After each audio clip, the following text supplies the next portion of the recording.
दोस्तों, क्या हो अगर आपको किसी अनजान आइलैंड पर 5 सालों तक रहने के लिए छोड़ दिया जाए, जहाँ पर आपके सिवा कोई नहीं है, ना तो वहाँ पानी है और ना ही रहने के लिए घर और ना ही खाने को खाना। ऐसे में कैसे कोई जिंदा रह सकता है, वो भी 5 सालों के लिए। ये कहानी भी कुछ इसी तरह की है, जो कि एक सच्ची घटना पर आधारित है। तो क्लार्क नाम का आदमी, जो अपनी जिंदगी में बस 2 ही चीज से प्यार करता है, खुद से और अपने काम से। वो फिलहाल फेडेक्स नाम की कुरियर कंपनी में काम करता है। उसका एम है कि वो साल में 4 लाख पार्सल को खुद जाकर डिलीवर करे, लेकिन अभी उसके इस मकसद में काफी समय। अब यहाँ पर हम उसकी गर्लफ्रेंड एली को भी देखते हैं, जो उसी के साथ काम करती है, और दोनों एक दूसरे से बहुत प्यार करते हैं। पर वो क्लार्क से काफी नाराज रहती है, क्योंकि उसके पास इतना टाइम नहीं है कि वो उसे शादी के लिए प्रपोज कर सके, और वो आज भी बहाना मारकर बात को टाल देता है। एक दिन उसे कुछ बड़े पार्सल आते हैं, जो किसी वीवीआईपी के घर पहुंचाने थे, और उसका एड्रेस था रशिया। इसलिए क्लार्क खुद उसे लेकर जाता है, लेकिन जाने से पहले वो एली को वादा करता है कि वो जब लौट कर आएगा तो वो दोनों शादी कर लेंगे। अब एली उसे गिफ्ट में एक घड़ी देती है, जिसमें उसी की फोटो लगी हुई थी, और कहती है कि अगर तुम मुझे कभी भी मिस करो तो इस घड़ी को देख लेना। अब क्लार्क उस घड़ी को लेके निकल जाता है, जिसके बाद वो एयरपोर्ट पहुंचता है, जहां पर फेडेक्स कंपनी का प्राइवेट प्लेन खड़ा हुआ था, जिसमें सिर्फ पार्सल और कुछ गिने चुने लोग ही मौजूद थे। कुछ समय के बाद फ्लाइट टेक ऑफ करती है और सब कुछ नॉर्मल चल रहा था, लेकिन तभी कैप्टन को खबर मिलती है कि सामने एक बड़ा तूफान उनकी तरफ बढ़ रहा है। इसलिए वो पीछे बैठे जितनी भी लोग थे उन्हें मास्क लगाने को कहते हैं। क्लार्क फौरन वॉशरूम से बाहर निकलता है, पर इतने में उसके हाथ से वो घड़ी गिर जाती है। वो उसे उठाने की कोशिश करता है, लेकिन उसी समय प्लेन में टर्बुलेंस तेज होने लगती है। तभी खबर आती है कि एक इंजन फेल हो चुका है, इसलिए उन्हें इमरजेंसी लैंडिंग करनी होगी। सभी फौरन सीट पर जाकर बैठ जाते हैं, और इस तूफान में पायलट प्लेन को बचा नहीं पाता। कुछ ही देर बाद प्लेन जाकर समुंदर में क्रैश हो जाता है। अब यहाँ कुछ देर तक चारों ओर अंधेरा छाया हुआ था, पर तभी हम क्लार्क को देखते हैं, जिसने एक एयर बैग को पकड़ रखा था। वो अपने साथियों को ढूंढने की कोशिश करता है, लेकिन इतने में प्लेन में आग लग जाती है और वो बीच से अलग हो जाता है, जिसकी वजह से उसके अंदर पूरा पानी भरता जा रहा था, और क्लार्क आकर समुंदर में मिल जाता है। इस झटके में वो बेहोश हो जाता है, और पूरी रात उसे समुंदर अपने तरीके से घुमाता रहता है, कभी इधर तो कभी उधर। लेकिन जब उसकी आंख खुलती है तो वो एक ऐसी जगह आकर रुक चुका था, जहां पर सिर्फ पेड़, जानवर और समुंदर के अलावा कुछ नहीं था। उसे कुछ समझ नहीं आता कि असल में वो करी तो करे क्या। वो आवाज लगाता है कि क्या पता आसपास कोई मौजूद है, लेकिन उसे ये पता नहीं कि वो जिस जगह पर खड़ा है वहां किसी इंसान का आना असंभव है। अब यहाँ वो सबसे पहले हेल्प का साइन बनाता है, कि अगर कोई भी प्लेन या जहाज वहां से गुजरे तो उसे देख सके। इसके बाद वो अपनी एयरबैग के पास जाता है और उसे घसीट कर किनारे पर लाता है, और उसी में उसे वो वॉच भी मिलती है, जो उसे एली ने गिफ्ट करी थी। उसे देखकर वो रोने लगता है, क्योंकि उसे अब ये नहीं पता कि आखिर वो कब तक यहाँ फंसा हुआ है। वो बस चंद ही घंटों में परेशान और डिमोटिवेट हो जाता है। अब किनारे पर उसके प्लेन से गिरा हुआ कुछ सामान तैर कर उसके पास आता है, जिसमें उसे कुछ पार्सल भी मिलते हैं, जिन्हें वो देखता है पर खोलता नहीं है, क्योंकि उसमें कुछ खाने का सामान तो है नहीं, और इस समय उसे पानी और खाना चाहिए। तभी उसके ऊपर एक नारियल गिरता है, और उसकी नजर पड़ती है उस आइलैंड पर लगे हुए नारियल के पेड़ों पर, जो उसे पानी और खाना दोनों दे सकते हैं। इसलिए वो सबसे पहले तो कुछ नारियल को तोड़ता है और उन्हें खाने की कोशिश करता है, पर वो इतने मजबूत होते हैं कि उसके अंदर पानी निकलता ही नहीं है। इसलिए वो उसे हर मजबूत जगह पर मारता है, और तब जाकर उसे वो पानी पीने को मिलता है, जिसके बाद वो उसके अंदर के मीठे पदार्थ को भी खाता है और उसकी भूख मिटती है।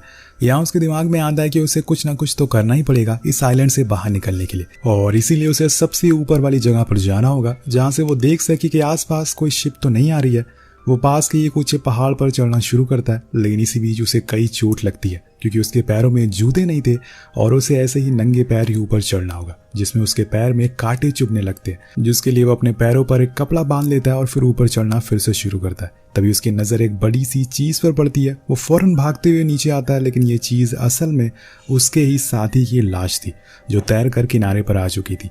अब वो अपने साथी को वहीं किनारे पर दफना देता है, लेकिन उससे पहले वो उसके सामानों को निकाल लेता है, जो उसी के काम आने वाले थे, जिसमें था एक टॉर्च, शूज और एक ब्लेड, जो कि बेहद ही छोटा था। अब वो उन जूतों को पहन लेता है, जिससे कि उसे थोड़ी राहत मिल सके। अब अगले दिन जब वो सोकर उठता है तो देखता है कि जो हेल्प का साइन उसने बनाया था वो पानी की लहर की वजह से मिट चुका है। इसलिए वो इस बार ही कुछ लकड़ियों को इकट्ठा करता है और फिर उसे वहां पर हेल्प बनाता है, ताकि इस बार कोई भी लहरों से मिटा ना सके।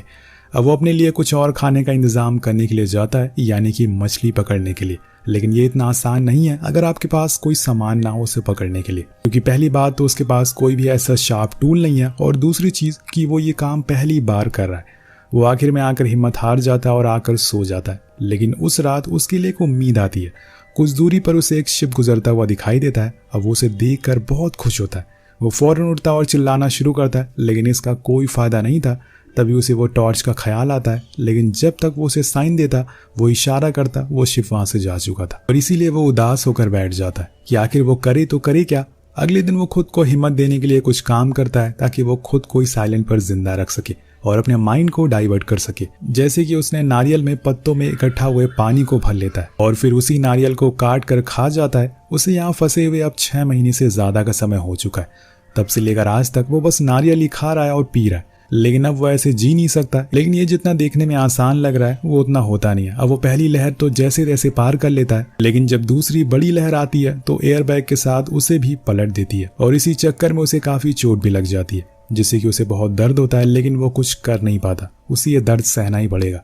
वापस आने पर वो देखता है कि आज बहुत तेज बारिश हो रही है और उसके पास कोई छत नहीं है। यहाँ वो पहले तो अपने सामानों को ढकता है और एक गुफा में जाकर छुप जाता है। इस गुफा में भी पानी भरना शुरू हो गया था, लेकिन वो फिर भी पूरी कोशिश करता है कि यहाँ सो सके।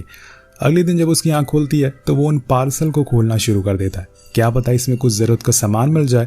एक पार्सल में उसे एक स्केटिंग शूज मिलते हैं, जो कि वो पहनकर चल तो नहीं सकता, लेकिन हाँ वो इसके ब्लेड का इस्तेमाल कर सकता है, अपने कामों में यूज कर सकता है। वो ये बात भी उसे समझ आ जाती है और इसीलिए वो सबसे पहले उस ब्लेड से तो नारियल काटने की कोशिश करता है और पहले से अब उसे कम समय लग रहा था नारियल को तोड़ने में। इसके बाद वो अपने लिए कुछ शार्प टूल बनाता है ताकि वो मछली को पकड़ सके।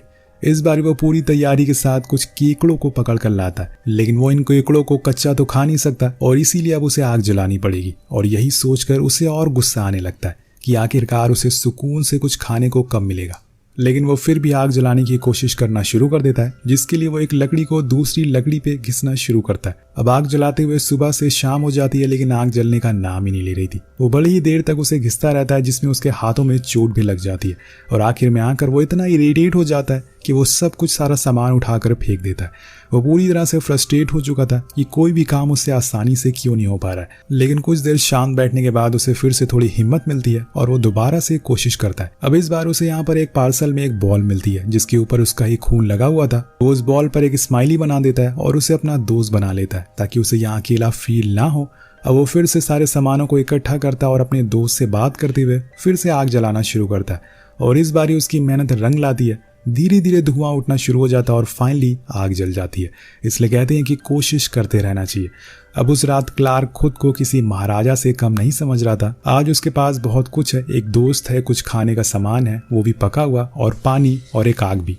अब ये चीज वो चीख चीख कर सभी को बताता है, लेकिन उसके सामने यहाँ एक मुसीबत आ जाती है। जब अगली सुबह वो सोकर उठता है तो उसके अपने दांतों में कुछ दर्द महसूस होता है। ये दर्द उसे सालों से हो रहा था, लेकिन उसने अपने कामों की वजह से उसे टालता रहा। लेकिन अब जब वो यहाँ फंस चुका है तो ये दर्द उसे परेशान कर रहा है।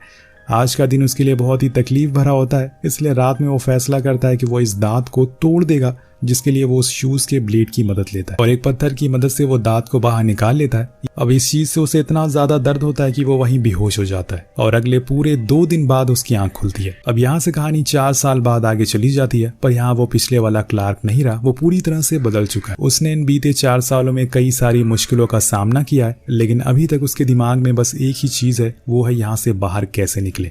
हम उस जगह को भी देखते हैं जहाँ पर क्लार्क पिछले 4 सालों से रह रहा है। उसने अब मछली पकड़ना भी सीख लिया है, जिससे उसे खाने पीने में कोई दिक्कत नहीं होती। और उसके पास उसका जो दोस्त, उसकी जो बॉल थी, उसमें से अब जड़ें निकलना शुरू हो गई है, जिससे आप अंदाजा लगा सकते हैं कि कितनी मुश्किलों से वो 4 सालों से जिंदा है। लेकिन उसके अंदर अभी भी एक उम्मीद है कि वो अपनी गर्लफ्रेंड के पास वापस जाएगा एक दिन। यहाँ क्लार्क ने उस बॉल का नाम मैक्सी रखा था और वो हर रात उसे एली के बारे में बातें करता है और कहता है कि उसे वो बहुत मिस करता है। जब वो बाहर जाता है तो देखता है कि वहां पर एक फाइबर की प्लेट आकर रुकी हुई है, जो शायद किसी शिप से बह कर आई हो। वो उसे लेके किनारे पे आता है और अपने दोस्त मैक्सी से पूछता है कि क्या ये हमारे किसी काम में आ सकती है। और तब उसे आइडिया आता है कि क्यों ना वो इसकी मदद से एक राफ्ट तैयार करे और यहाँ से बाहर निकल जाए। हालांकि उसने ऐसा पहली बार भी करा है, लेकिन उसे कामयाबी नहीं मिली। पर इस बार उसने ठान लिया था कि वो यहाँ से निकल कर रहेगा और उन लहरों को पार करेगा। वो सबसे पहले तो पेड़ों में आग लगाता है, जिससे कि उन्हें तोड़ने में आसानी होगी, और फिर उनकी लकड़ी को इकट्ठा करके एक जगह बांध बना लेता है, जिसके बाद वो उस फाइबर प्लेट को और राफ्ट के आगे लगा देता है, जो कि विंड ड्राइवर का काम करेगी। लेकिन इसमें समय लगता है क्योंकि उसके पास अभी और उसे मजबूती देने के लिए कुछ नहीं था। तभी उसके हाथ एक पार्सल लगता है, जिसके अंदर एक रील थी, जिसे खोलकर वो उस राफ्ट के आसपास बांध देता है, जिससे कि वो आसानी से खुल ना सके। अब इसके बाद वो उस राफ को पेंट भी करता है और जाने से पहले वहाँ एक बड़े से पत्थर पर लिख देता है कि मैंने इस आइलैंड पर पूरे 1500 दिन गुजारे हैं, जो किसी आम आदमी के लिए असंभव है।